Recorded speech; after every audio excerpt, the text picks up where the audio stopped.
Video still frames are extremely helpful in creating slides, making step-by-step instructional guides, and creating the perfect hero image for that instructional YouTube video that you've been working on. And Photoshop has some great tools for this job. Now, here's a short 3-second video clip of Phoebe. Let's pull a clean still frame of her out of this video.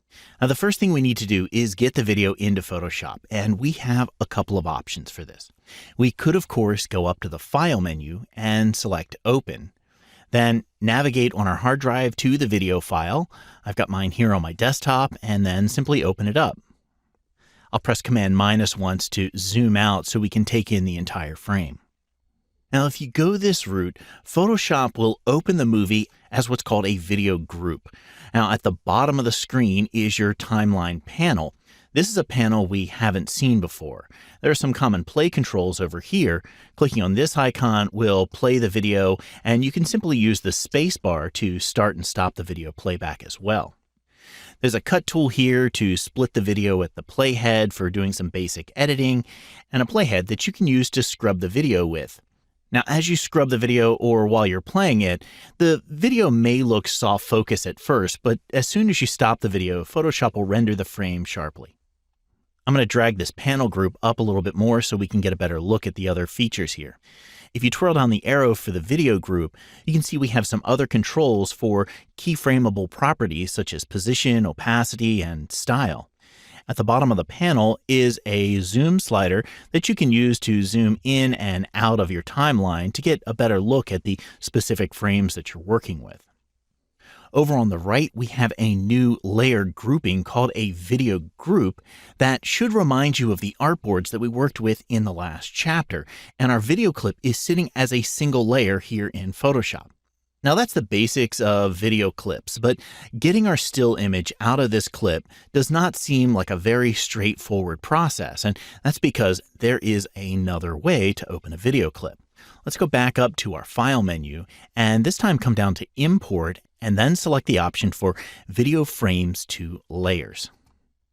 Once again, browse our hard drive, find the file we want to open, and click Open. This time, we get a new Import Video to Layers window. On the left, you can choose to import the entire video clip, and Photoshop will extract each and every frame of the video into its own layer. You can also choose to select a specific range of the video by using these small in and out sliders here. As you drag the sliders to create a subset of the video clip, you'll get a live preview so you know exactly what you're selecting. Now, most video files that you import will come in at 24 to 30 frames per second or possibly even more, so you can choose to limit the number of frames to import to, say, every other frame or every third frame and so forth. Now, to grab our still image, though, we want to look at every single frame possible out of this short video clip. So uncheck the limit and select from beginning to end, since this is such a short video clip, and then click OK. This time, Photoshop creates a whole bunch of layers, one for each frame of the video, and it organizes all of those layers in the timeline, one layer after another. You can still play the video by pressing the space bar, and this time, instead of a playhead, each frame highlights as it appears on the canvas. Then Photoshop moves to the next frame or layer. Let's select Layer 50.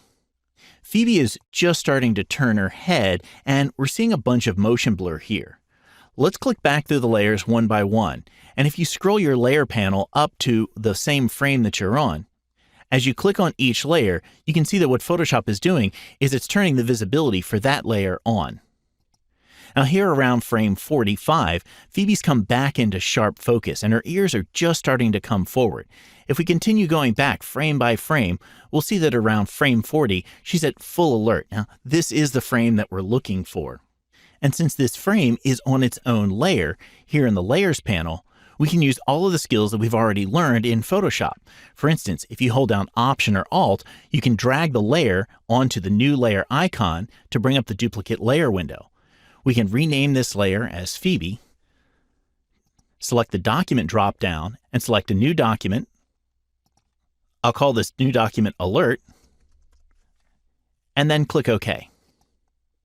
A new tab opens up with the exact frame that we wanted. We no longer need our timeline panel, so I'll go up to the window menu and select timeline to hide the panel out of our way. You can now save this still frame to your computer and use it in your teaching and learning assets.